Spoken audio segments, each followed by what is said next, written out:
Halo sahabat Cencen Animation. Kali ini Mbak Google akan melanjutkan alur cerita film animasi Donghua Woo Dongqian-kun atau Martial Universe. Melanjutkan alur cerita yang Mbak Google rangkum sedikit dari versi novelnya. Karena filmnya belum tayang dan belum ada informasi apapun kapan akan tayang. Jadi Mbak Google spoiler sedikit di sini. Oke, tanpa basa-basi kita langsung ke alur ceritanya. Setelah meminjam kekuatan batu leluhur untuk menghabisi 18 mayat yang layu itu, duo Lindung sekali lagi berangkat dan langsung menuju ke bagian dalam gua. Sementara mereka menjelajah lebih dalam, mereka juga bisa melihat banyak pencari harta yang telah berkelana ke gua. Mereka seperti segerombolan belalang yang masuk ke beberapa bangunan yang hancur ketika mereka mencari harta karun di mana-mana. Meskipun pada akhirnya gua ini hancur, namun jelas cukup megah ketika masih berdiri.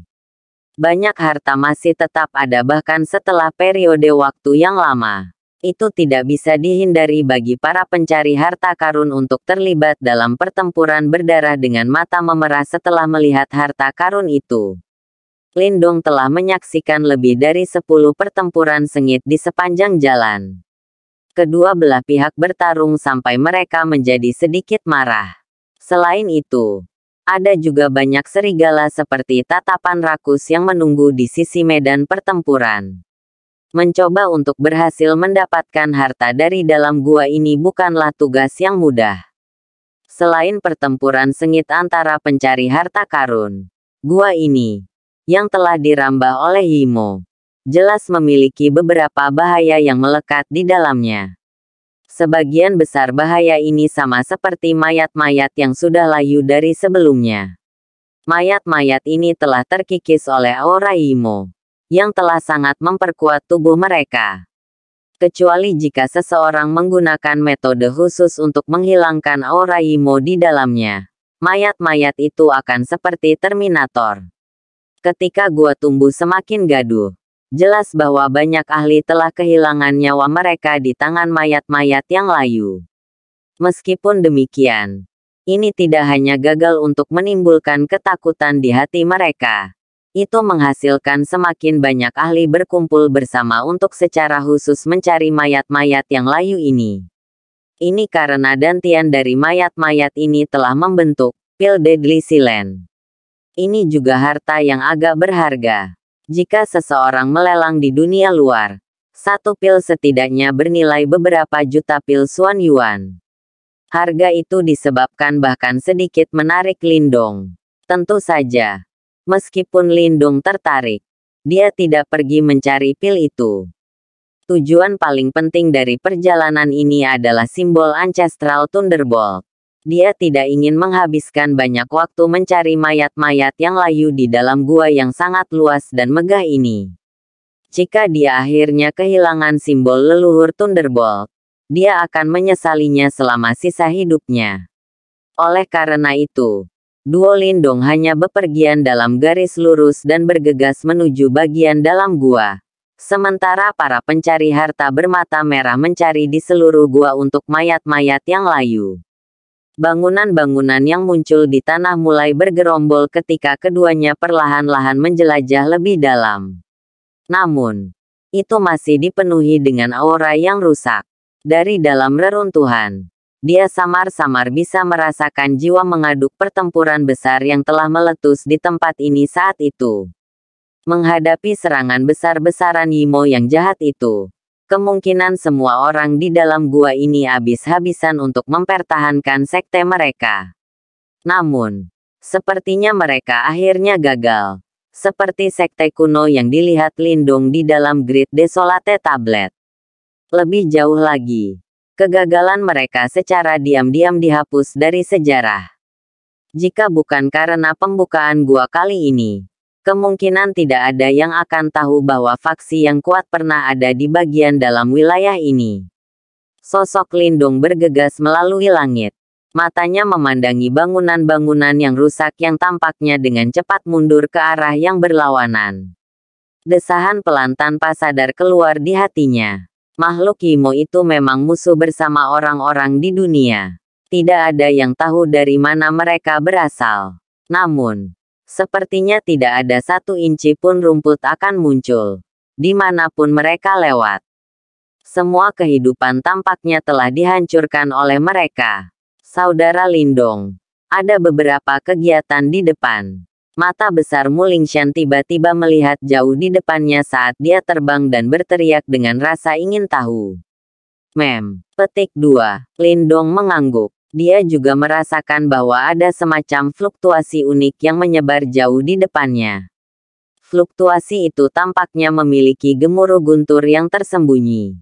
Hati-hati. Petik 2. Lindong menoleh dan mengingatkan Mulingshan di sisi yang berlawanan. Lindong telah sangat berhati-hati sejak dia bertemu orang berjubah merah misterius itu. Gua Thunderbolt telah menarik terlalu banyak orang saat ini. Tidak ada yang tahu apakah akan ada orang lain seperti orang berjubah merah di antara orang-orang ini. Jika ada, kemungkinan akan sangat sulit baginya untuk mendapatkan simbol Ancestral Thunderbolt.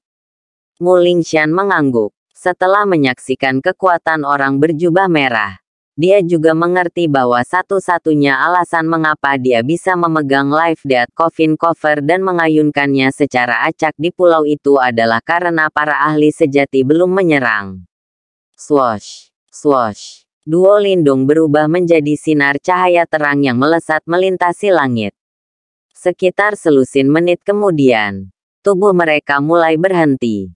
Namun mata mereka memiliki ekspresi terkejut ketika mereka menatap pemandangan di depan mereka. Gunung raksasa besar 100.000 kaki tercetak di mata mereka. Gunung itu seperti raksasa yang memisahkan langit dan bumi. Bahkan aliran waktu tidak mengurangi penampilannya yang agung. Bang-bang, pada saat ini, ada air terjun perak besar 10.000 kaki bersiul dari tebing gunung. Itu datang gemuruh ke bawah, menyebabkan sekitarnya bergetar dalam proses. Mata Lindong mengamati dengan amah sementara ekspresinya menjadi fokus. Ini karena air terjun perak itu sebenarnya bukan air biasa. Sebaliknya, itu dibentuk oleh petir perak kental. Suara guntur dipancarkan dari dalamnya. Sebuah danau petir hadir di bawah tebing dan danau itu juga berukuran 100.000 kaki. Itu sangat luas dan orang tidak bisa melihat ujungnya sekilas. Pertunjukan kekayaan yang menakutkan. Petik 2. Lindong menyaksikan gunung di depannya. Air terjun petir dan danau petir menyebabkan dia tanpa sadar menghirup udara dingin. Samar-samar dia bisa merasakan kekuatan petir yang sangat luas dan kuat dari dalam air terjun petir dan danau petir. Jelas, mereka tidak terbentuk secara alami. Sebaliknya, itu buatan manusia. Dengan mampu menciptakannya dengan pengerjaan yang luar biasa seperti itu, orang hanya bisa membayangkan kekuatan pencipta. Duo Lindong perlahan bergegas menuju gunung. Setelah itu, mereka berhenti di luar danau petir. Mata mereka memandang. Itu mungkin untuk melihat busur petir yang tak terhitung jumlahnya berkedip di atas kolam petir. Banyak petir mengalir di dalam danau. Tampak seolah-olah ada beberapa binatang buas yang bersembunyi di dalamnya. Danau petir ini dipenuhi dengan kekuatan petir. Kemungkinan tempat ini seharusnya menjadi area pelatihan untuk murid gua saat itu. Petik 2. Danau petir ini dipenuhi dengan kekuatan petir. Kemungkinan tempat ini seharusnya menjadi area pelatihan untuk murid gua saat itu. Petik 2. Tangan Lindong menyentuh danau dengan lembut. Jejak kekuatan petir melekat ke tangannya. Setelah itu, mereka memasukinya dari semua pori-porinya, menyebabkan tangannya menjadi sedikit mati rasa. Meskipun merasa mati rasa, bagaimanapun, dia bisa merasakan bahwa tubuh dan ototnya mulai menunjukkan tanda-tanda rileks ketika kekuatan petir menyerbu lengannya. Jelas, kekuatan petir ini memiliki efek tempering tubuh yang cukup besar. Karena mereka mampu menciptakan danau petir yang sangat besar untuk dilatih murid-muridnya. Kemegahan sekte ini adalah sesuatu yang tidak bisa ditandingi oleh faksi biasa. Bahkan di dalam sekte Dao, hanya ada Sungai Pil di dalamnya. Dibandingkan dengan Danau Petir, Sungai Pil jelas sedikit kurang. Jika aku punya waktu yang cukup, aku akan berlatih untuk periode waktu seperti ini. Ini mungkin akan sangat bermanfaat dalam berlatih keterampilan naga wujud hijau surga. Lindong memukul mulutnya dan merasa sedikit menyesal. Saat ini, jelas mustahil baginya untuk tetap berada di dalam Danau Petir ini untuk berlatih selama beberapa bulan. Ekspresi Lindong tiba-tiba berubah setelah suaranya terdengar. Matanya memandang ke bagian dalam Danau Petir. Gelombang demi gelombang tiba-tiba terbentuk di permukaan danau. Pusaran air perlahan terbentuk. Setelah pusaran air ini terbentuk, adalah mungkin untuk melihat kluster cahaya petir berukuran kepala manusia perlahan-lahan muncul darinya. Samar-samar orang bisa melihat jantung perak berdetak perlahan di dalam kelompok cahaya. Setiap kali jantung perak ini berdetak, akan ada raungan guntur rendah dan dalam yang dipancarkan. Apa itu? Mulingshan memandang hati perak di dalam cahaya petir dengan cara tertegun dan bertanya. Inti petir. Mata Lindong sedikit tertegun saat dia melihat jantung perak yang berputar di dalam danau petir. Pada saat berikutnya, panas membakar yang tidak bisa disembunyikan tiba-tiba melonjak dari dalam matanya. Inti petir ini biasanya hanya dapat dibentuk di bawah tekanan yang sangat menakutkan bersama-sama dengan kekuatan petir yang sangat murni. Masing-masing dari mereka sangat langka. Bahkan jika seseorang hanya bayi yang baru lahir. Jika seseorang dapat menanggung kekuatan-kekuatan petir, tubuh seseorang akan menjadi sebanding dengan seorang ahli tahap nirvana dalam periode waktu yang sangat singkat. Mata Lindong sedikit tertegun saat dia melihat jantung perak yang berputar di dalam danau petir. Pada saat berikutnya, panas membakar yang tidak bisa disembunyikan tiba-tiba melonjak dari dalam matanya. Inti petir ini biasanya hanya dapat dibentuk di bawah tekanan yang sangat menakutkan bersama-sama dengan kekuatan petir yang sangat murni. Masing-masing dari mereka sangat langka. Bahkan jika seseorang hanya bayi yang baru lahir, jika seseorang dapat menanggung kekuatan-kekuatan petir, tubuh seseorang akan menjadi sebanding dengan seorang ahli tahap nirvana dalam periode waktu yang sangat singkat. Selain itu, dikabarkan bahwa jika seseorang dapat menyerap kekuatan petir yang sangat murni ke dalam tubuh seseorang, bagian tertentu dari tubuh seseorang akan mengalami transformasi aneh karena konsentrasi kekuatan petir yang tinggi. Dari sudut pandang tertentu, inti petir seperti itu adalah harta alam yang langka. Dia tidak pernah menyangka bahwa dia benar-benar dapat menemukannya di sini. Memang layak menjadi gua reinkarnasi. Petik 2. Mata Lindong menjadi bersemangat.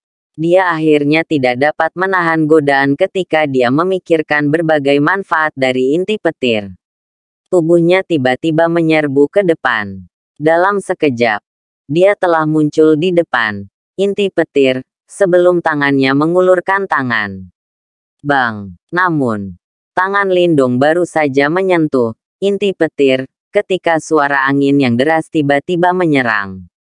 Seorang tokoh langsung menargetkan tempat fatal di antara alisnya. Lindong mengerutkan kening setelah tiba-tiba terhalang. Dia membalik tangannya dan melemparkan pukulan. Lampu hijau melonjak dan menghalangi angin kuat itu dengan pukulan. Akhirnya, dia mengangkat kepalanya. Hanya untuk menemukan sosok berpakaian putih memikat yang dikenalnya berdiri agak jauh. Liu Xiangxuan. Lindong menyaksikan keindahan utama dalam gaun putih yang terlihat cukup suci. Matanya langsung sedikit menyipit. Sekian dari episode kali ini, semoga kalian semua bisa terhibur. Jangan lupa subscribe channel ini ya sahabat Mbak Google.